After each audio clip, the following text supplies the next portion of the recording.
So when you're editing the audio, you're getting your levels good, putting EQs on them. You have to be aware that those levels start adding up, and so you want to give that a little bit of room when we're editing single levels. I talked about before. You want your music, your things like that, to be around -12.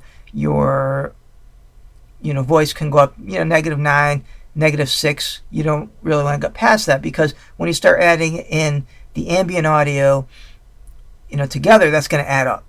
And then you want to have a little bit of room so that you can put a compressor kind of limit your two bus. And what that'll help is that if there are certain levels, like an applause or something, where you have all these levels together, individually it might be fine, but it might get too loud when you start putting the tracks together.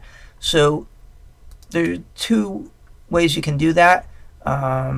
Your single band compressor, just a normal limiter settings, something like that would work fine.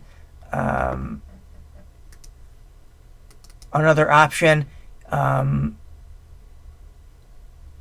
when you actually go in to the compressor, there's a hard limiter. So if you turn that on, there's actually a lot of good settings. So if I had my -3 would be fine for a wedding. -6 would too. I mean, when you start to get up to stuff that's going to go on air or something, you might want to get closer, unless they've given you specific guidelines. But